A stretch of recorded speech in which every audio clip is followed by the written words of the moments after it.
Hello and welcome to another Worst Wrestling Ever. I am Sage and I'm here with my broadcast colleague, The Fox. And we are going to look at 1995's WWF Royal Rumble.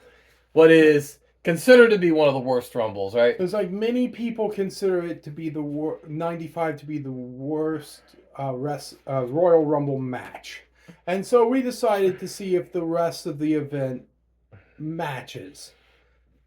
And we'll kind of get into it, but I think there's a very clear, distinct reason why it's not a good match. There's when we get to the actual match, there are a couple reasons why it's considered one of the worst. And honestly, as we go through the show, it kind of becomes more and more evident what's going on. Yeah. But anyway, let's open the show.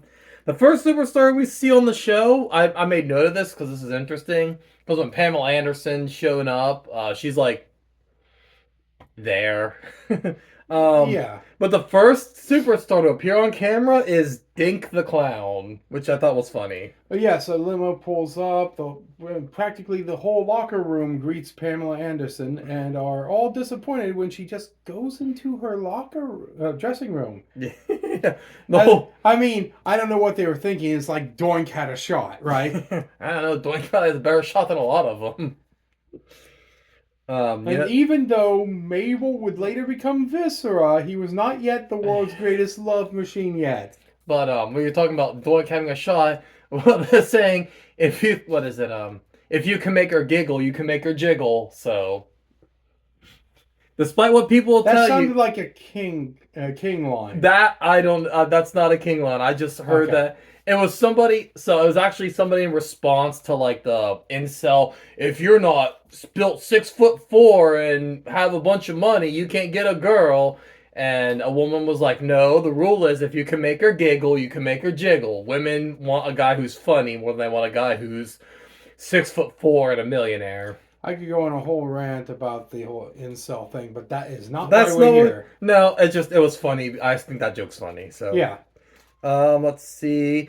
I watched this on Netflix. The WWE Royal Rumble Vault. That's where I watch it. It's interesting. They did not censor the WWF logo. No. Which they had been doing forever. I noticed on Peacock as well when they pulled directly from the WWE archives, which I'm assuming that's what Netflix does. Yeah. They didn't censor the old stuff. But remember forever, like through the 2000s and 2010s, which is where I was watching WWE the most, every time they showed old clips, they had censored the WWF logo and made it like WWE. Vince particularly really wanted to do that. But, interesting. I also wonder if the legal shit that caused WWF become WWE has run its course. Probably. Anyway, yeah. So, first match? That's what I've got. And that is Double J, Jeff Jarrett versus Razor Ramon. I love JJ's light up hat he had with the light up JJ. Oh yeah. That's so cool. He's had that for a long time. I know. I just want to make a note. I like it. Okay. IC title on the line. IC title match. I found it funny. Vince makes a huge deal that Jeff Jarrett's finisher is the figure 4 leg lock, innovated by Nature Boy Buddy Rogers. I'm like, some sour grapes here with Ric Flair? It's like before anyone really knew Vince as the actual like owner of the company, they put him in that commentary role, or he put himself in the commentary role, wherever. But yeah, and you wouldn't know. You wouldn't know he actually. Yeah. They put like a fake person as like the commissioner. I can't remember his name, but Tully. Yeah. Something Tully. But he's the whatever on camera. But yeah, I just thought it was funny that he made a couple of times made a point of very clearly Nature Boy Buddy Rogers. And it's like, got some bad blood there, huh, Vinnie Mac? Like, yeah. He was 95. So. And I do believe the figure 4 leg lock was invented by Buddy Rogers. But to bring up that point constantly.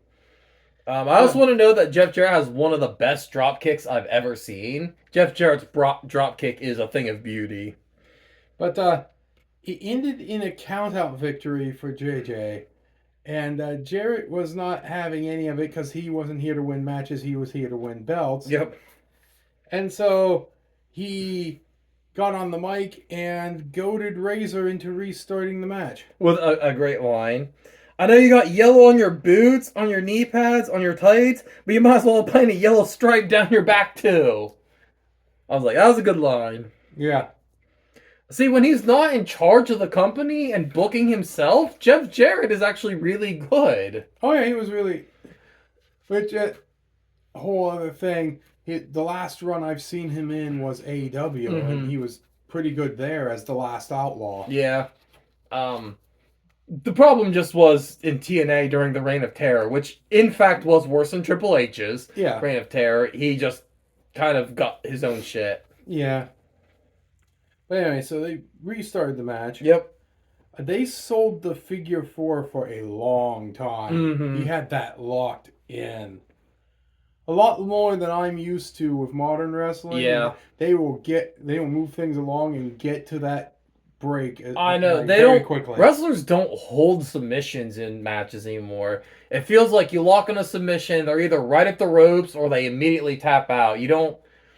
One of the things I love about submission finishers is that tension. You know, you lock a figure 4 on a guy, and there's a lot of tension while he's fighting for the ropes, and he's almost rolled over, and he rolls back, and like sometimes they do reverse it, which doesn't do anything for a figure 4 leg lock, but we're supposed to believe it does. Yeah, it's wrestling. Yeah. Suspension of disbelief and all that. Razor goes for the Razor's Edge, but his leg gives out. We're talking about the figure 4. And JJ wins the title with a small package. Tee-hee-hee, because I'm 7. Yes, he was hurt. So Razor was hurt so bad that a small package roll-up event cost him the match and the title. I thought it was a good match. There's a bit too much showboating on Jeff Jarrett's part. Every time he hit a big spot, he'd do the strut. There's a little bit too much. Oh, no, I thought it was a good match. Really good. I can't say it match. wasn't in character. Oh, no. I mean, it absolutely would be something he'd do. Next I have is what I call the gift segment. Oh, yes. Where we cut back to Pamela Anderson backstage and has been getting a lot of gifts from potential suitors. Yeah. It was a dumb and lame segment. I thought it was kind of cute. Like, where the head shrinkers had a shrunken head, give her a shrunken head. Yeah. Shawn Michaels gave him a signed picture of himself. Because he would. Yep. Moving on, we had RRS versus The Undertaker. Yep. No one will rest in peace until you paid all your taxes. Yep. This was a match of death and taxes. Yep. I think IRS is an underrated wrestler. Oh yeah. Whatever Rotunda. Mike Rotunda. Mike Rotunda. Yep. Yeah. IRS was pretty darn good. I have to say, Undertaker's urn is very inconsistent in size and shape. Yeah, I know. It's almost like they just buy an urn for the night and probably breaks on the transport over. That's gotta be frustrating because you just get the same one. Wizard did it. And you get the same one. You never have to buy another one again. You just be friggin' careful with it. It probably, like I said, they probably, while they're moving shit, gets thrown in a box. That box gets thrown in a semi-truck. That truck gets driven. You work in logistics. You see how these people handle packages. But this time it was comically large. Yes. Lots of shenanigans. Seems like very endemic of this era of wrestling. But yeah, maybe that's why they were actually fighting. Why the Undertaker was fighting IRS. Undertaker earned too much. Ah. I like that. That's good. Anyway. There's some druids who show up. Yeah, apparently DiBiase the $1 Million Man hired some druids. Look, all I'm saying is, if you're in an insane religious cult, what's the one thing that's going to drag you out of it? Pot. A lot of money. Well, that too. A lot of money. Either way, green. Let's put it that way. Yeah. Taker choke slams. Taker wins. After the match, DiBiase and the Druids beat up Undertaker. Yeah, he had to have. He hired the Druids to counter Taker's supernatural powers, Yes. of course. But that does make me wonder, where do you even hire Druids? I don't know. I don't know, but I had that written here. Where do you even hire Druids? Asking for a friend. I wish I had a joke to insert here. I mean, that was my joke. It's like, where do you hire Druids? Asking for a friend. Anyway. Steal the urn, and then King Kong Bundy shows up and beats the hell out of Taker. Yeah, King Kong Bundy and technically the rest of Money Inc. But, yeah. They went and stole the urn and crushed Taker after the match. Yep, because without the urn, he can't regenerate, I guess. That's the other thing, is the urn is inconsistent on what powers actually give him. Because does it heal him? Does it? Because sometimes holding the urn gives you like mind control over the Undertaker. Yeah. Anyway, yeah. This match. Let's not go to Camelot. Tis a silly place. Yeah, it's like let's not discuss the Taker's urn. It is a silly thing. Next up, WWF. Oh, the IRS Undertaker match. It was a solid match. It was okay. Nothing to write home about, but eh. So far, so good. It's not that bad of an event. Up next, I've got the WWF title match. Yeah, that's what I got. Diesel defends against Bret the Hitman Hart. Yes. I've never been the biggest Kevin Nash fan.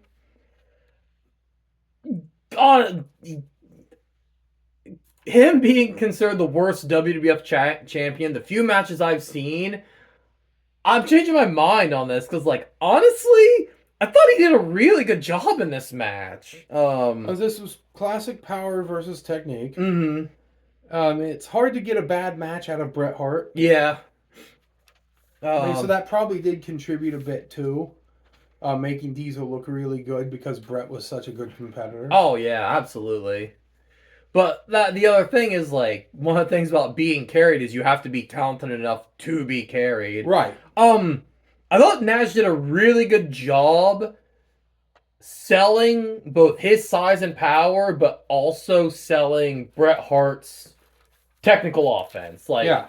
He made Bret Hart look... He looked so much bigger and stronger than Bret Hart, but through Bret Hart's wrestling, it made it so it felt like Bret Hart was a viable opponent to a guy his size. Yeah, it made you believe this could happen. Because, like, a lot of times, sometimes you'll see those big guy and the big guys don't really sell the small guys' offense to the point where you're, like, basically just waiting for the squash. But Nash did a good job with that part. Shawn Michaels ran in to attack Diesel, but a DQ was not called. Nope. The ref just decided no disqualification. No, we are going to have a legit ending. And then Owen Hart interfered. Yes, a Swarm attacked. Yeah. Both, and DQ still wasn't called. Yep. However, they did make it a draw. Yes. The fans were on fire when the match was ended. Like, the fans were really into the end of this match. You have Owen, Bob Backlund, HBK, the Roadie, and Jeff Jarrett for some reason just showed up. Like, what the hell do they have in this? I heard there was a fight happening. Yeah, but yes, match ended no contest. Then we had a more dressing room nonsense with a nervous, pervy interviewer. Yep. This one I thought was kind of eh. The one where they were going through the gifts were kind of cute, but I thought that this kind of was like, okay, we're taking this a little too.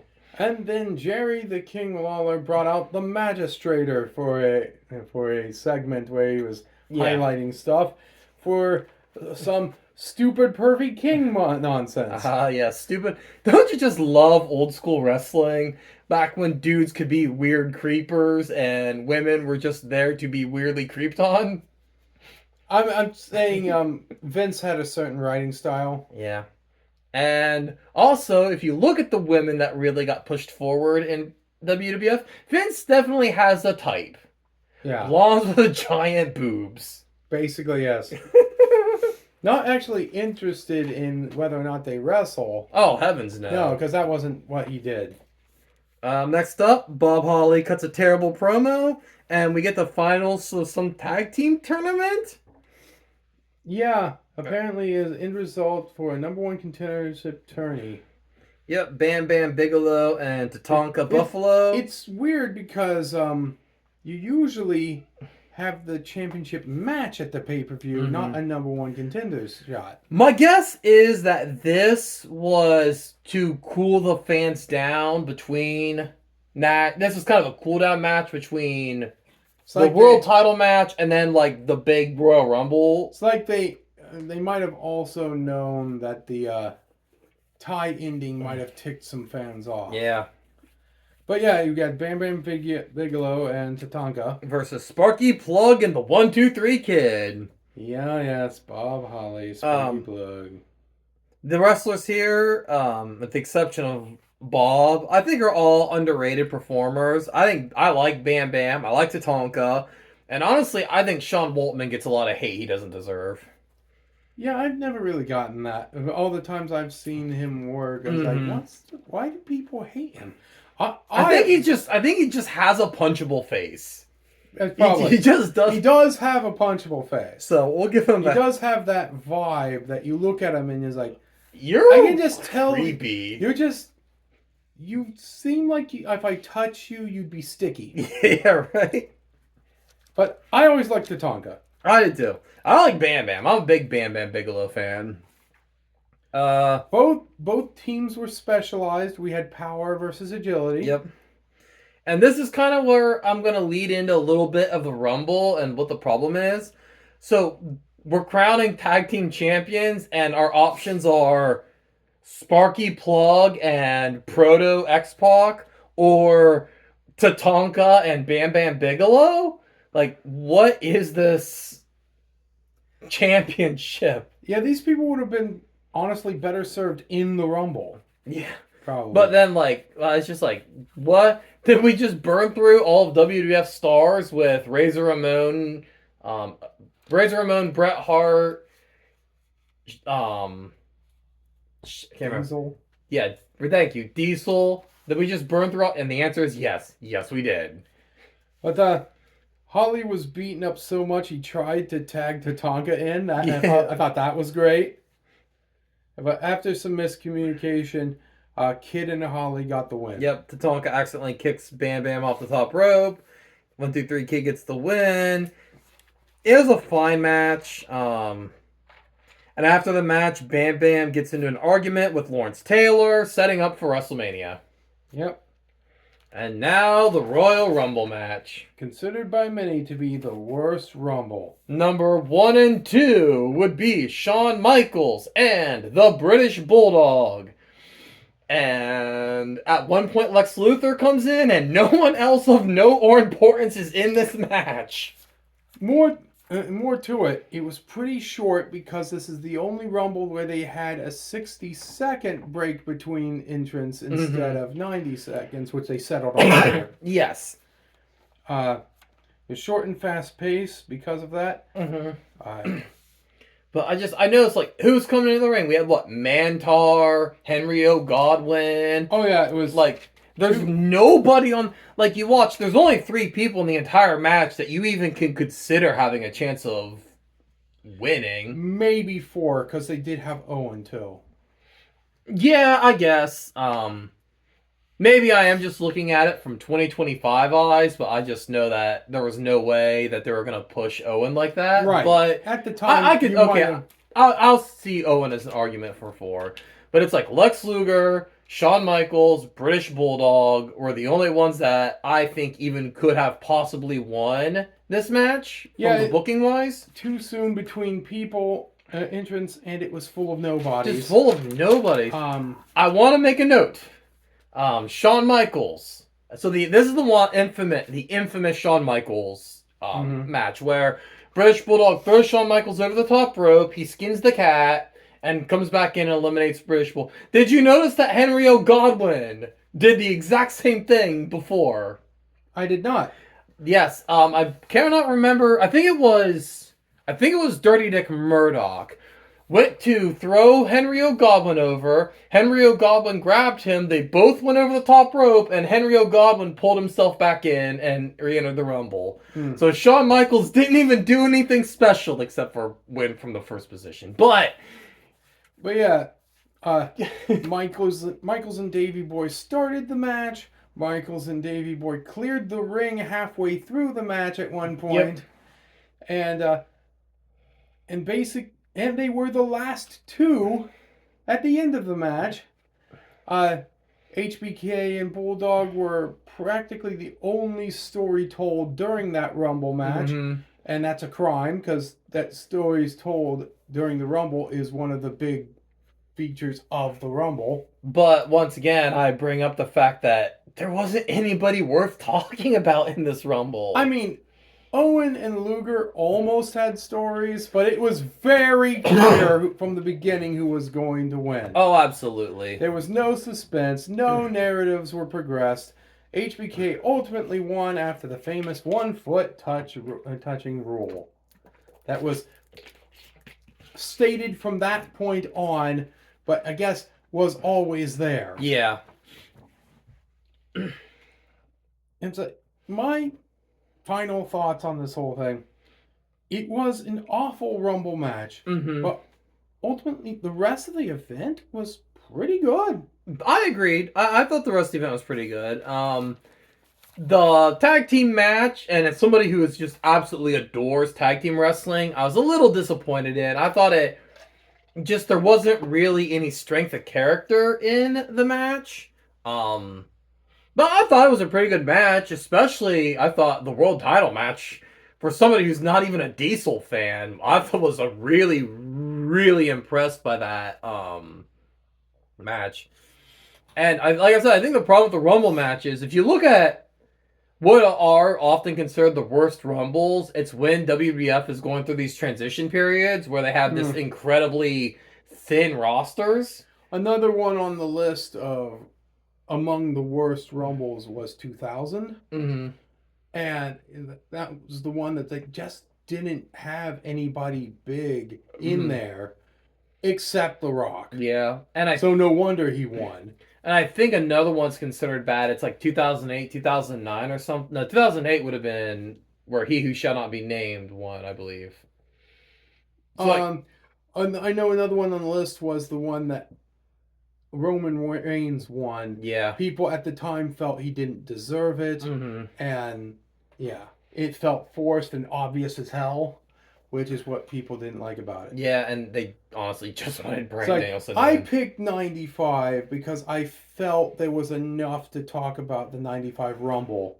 Oh, I agree. To justify it being considered the absolute worst one. But yeah, I said the Rumble match, it's hard to have a truly bad Rumble match. Yeah, and even this one wasn't bad. It just wasn't as good as the other. It was just kind of stale. Yeah. It was just some bread that has been left out too long. It's edible, it's just kind of stale. And I dare say this was the first time Michaels won at 1. Yep. And it didn't seem like that much of an accomplishment. Yeah. Because it was a shorter match, and who was in it? Right, exactly. I mean, it wasn't like there was a whole lot of contest. Because, like I said, honestly, who was going to win this? Dick Murdoch, Henry O'Godwin, Doink the Head Shrinkers, the Bushwhackers. Yeah, like nobody thought any of these people had a chance of winning. And you've always got filler in the Rumble, but this was mostly filler. It was almost all filler. This was a double stuffed Oreo of a Rumble match. And controversial statement, I actually really like the cookie parts of Oreos. Like I like the filling, but I know there are people who just eat the filling in Oreos. I don't. I eat the cookie part. I like the cookie part. I think for people, this is cookie talk now. We're just going to talk about cookies. I think for specific people, Oreo should release 2 products. Oops, all stuffing, and just the cookie. I believe Oops All Stuffing is called a can of whipped or a can of frosting. Yes. but it's not being sold by Nabisco. I still remember one of my favorite things was at one point Oreo was releasing a cookies and cream flavored Oreo. It's already Yeah, cookies and cream is just shitty Oreo. It's mashed up Oreo. So it's like, hey guys, do you like shitty Oreos? We'll release shitty Oreo flavored Oreo. Anyway, I guess we'll when we come up with the next one to yep. do, we'll do that one. Until then, I'll see you in the ring.